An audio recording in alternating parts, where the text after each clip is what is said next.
Hey guys, Pastor Sonny here. I'm so privileged to be able to participate in Sonia's service today, but I feel a little bit not quite right about not being there, but instead we're here, acknowledging that things did not go right. It's not right that our bodies should give out at such a young age. It's not right that a parent should have to bury their child. So we can look around at everything and just by observation say, this is just all wrong. And a lot has been lost. The world has lost not just a life in Sonia, but a singular kind of inner beauty that can't be replaced. Sonia was a kind of fountain of laughter and optimism, even in the worst difficulties that she faced. This irrepressibly bright spirit was there even when she was a child. She was smart, she was sweet, she was expressive, and like most kids, she followed her older sisters around incessantly, wanting to be just like them and be included in whatever they were doing. But while she wanted to emulate those that she admired, she was also undeniably independent. Her sisters would be jumping off of bunk beds and listening to rock and roll and just basically being kids, and she would be tucked neatly in the bottom bunk, reading a book, probably her Bible. And all throughout life, she maintained these two sides of her personality, and seemingly without any tension. On the one hand, she always wanted to be near family. She would travel to go see you guys. Before she was married, she moved down to St. Louis to live with Debbie. And she would be with family and having pictures taken of her. And something that is noticeable is that in those pictures, she's always smiling, even when she didn't know that the camera was on her. It was just genuine, the joy that she had in being with everybody. But on the other hand, she would gladly strike out on her own and just try things individually. She would try to get a black belt in some martial arts. She would learn sign language. She would try to become a dental hygienist, I guess just to see if she could do it. And on the one hand, she cared deeply about everyone. People that she didn't even really know benefited from being on her radar. If there were hard times, she would buy them a car full of groceries, and I mean a car full of groceries, and drop them off. If there was a person who was alone and homeless in a rough part of town, she would stop and swoop them up and I guess just hope for the best and see how the night turned out. And so she was very concerned about other people. But on the other hand, sometimes she seemed kind of incapable of tempering her speech to accommodate them. You never had to ask where she stood on an issue. At the same time, though, you never had to wonder if the conflict was resolved, because after it was over, she let it go, and she didn't hold a grudge. And so Sonia was just a real person. She was complex. She was caring, but she was feisty. She was opinionated, but she was inquisitive. She was strong, but she was vulnerable. And when a life that can be described like that gets taken from us, it's like humanity as a whole is just a little less beautiful than it was before. For some of you in this room, this is like losing a limb. You have to learn how to balance and how to walk kind of all over again in a different way. Because the world is still the same place, right? But the way that you look at it now has completely changed. So here we are. And where do we go from here? Since we can't do anything to change the situation, is it all just bad news, or can we find something that can give us hope? And this is an important question, not just because we're desperate to find something that makes us feel better, but because Sonia found a way to laugh between tears and to be hopeful in the future, even when it became apparent that she didn't have much of a future left on earth. And so I think we could assume that she would want the same for us. Now, ironically, the answers to these questions can be found in some of the conversations that I got to have with Sonia during her fight with cancer. She would often call me or text me questions, very long questions, and we would get into these discussions that lasted forever and went down some very interesting rabbit holes. The questions would come in like, why does God allow or cause the things that he allows or causes? What does the word fair mean? And when do we get to say, this isn't fair? And questions like, how and when do we get to argue with God? So the first thing that I want to bring out on this is just that Sonia was not afraid to question things. Rather than blindly following her beliefs, she really pressed into this God that she claimed to know and dug for the consequences of what she believed. She wanted to follow these things through to their ends, rather than being afraid to ask questions of the Bible. I pretty regularly had the conversation with her where she would ask me if God was disappointed with her, because she would occasionally get frustrated during her sickness or whatever else. And so I got to remind her of a few truths from the Bible that she loved and took great comfort in. I would ask her, for example, to read the end of Romans 7. It's a bit of a long paragraph, but I just want to read this to you so that you can hear this in her voice as she was reading this back to me over the phone. I would say, start in verse 15 and go to the end. And she would read this. For what I'm doing, I do not understand. For I am not practicing what I would like to do, but I'm doing the very thing that I hate. But if I do the very thing that I do not want to do, I agree with the law, confessing that the law is good.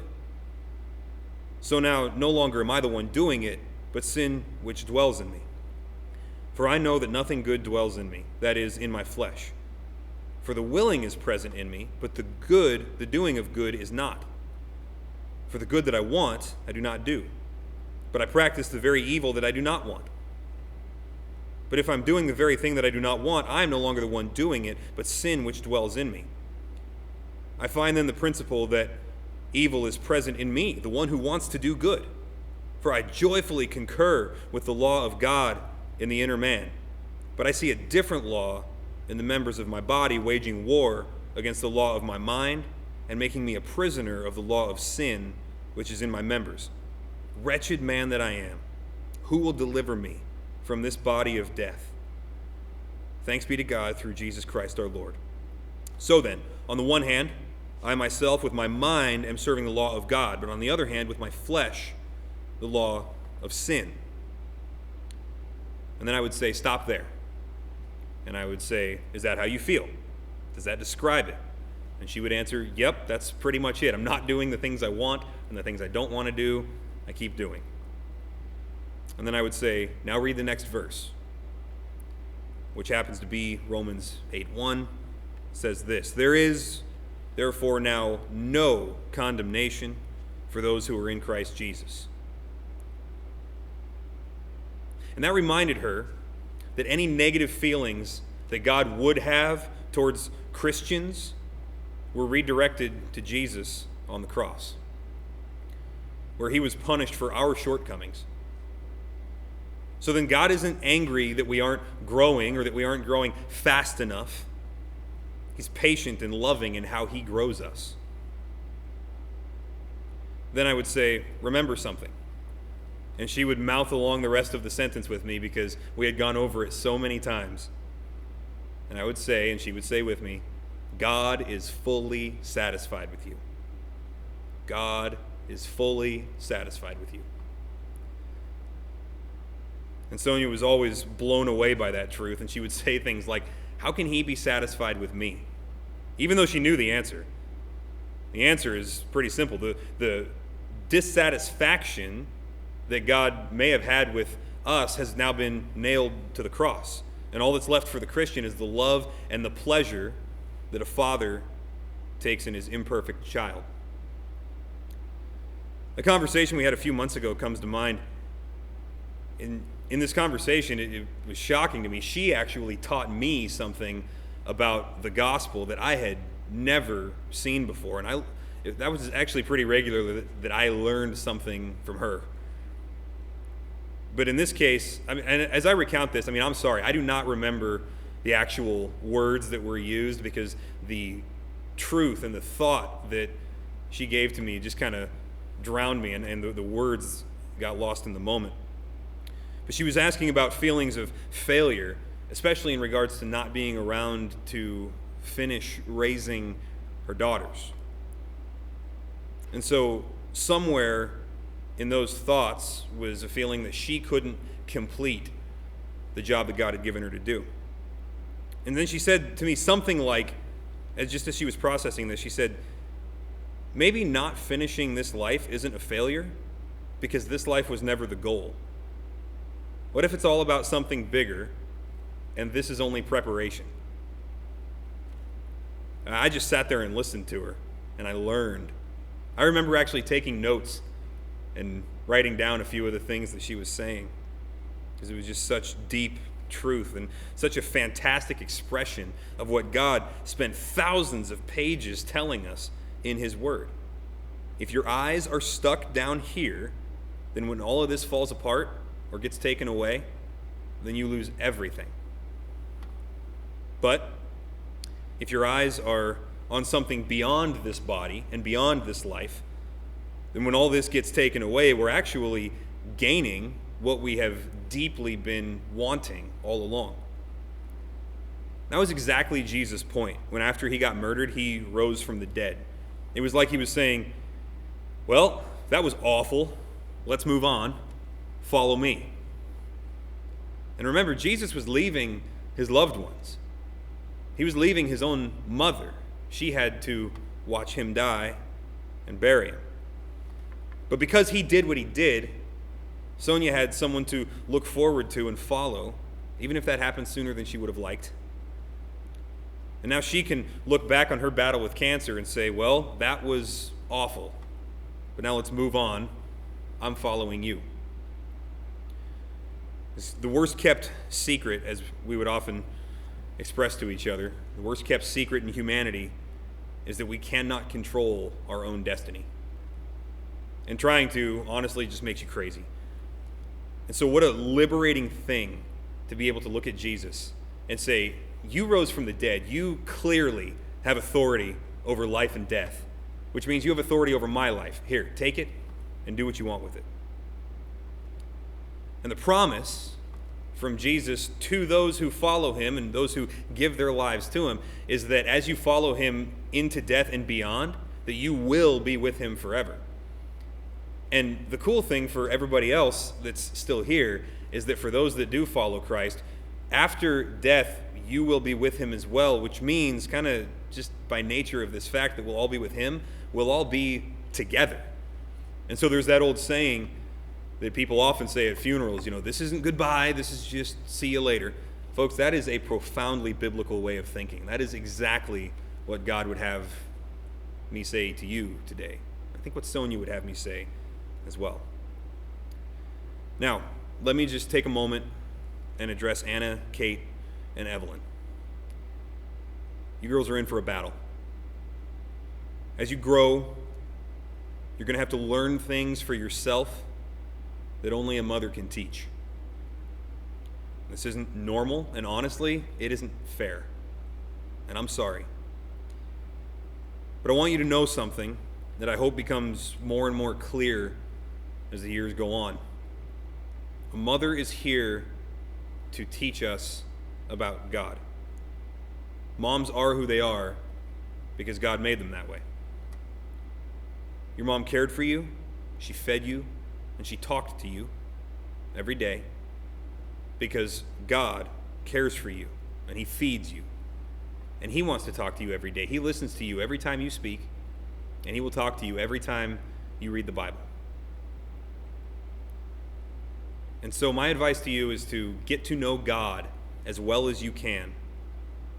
And I promise you that you will turn into the women that your mom was raising you to be. Strong, capable, caring, and wise.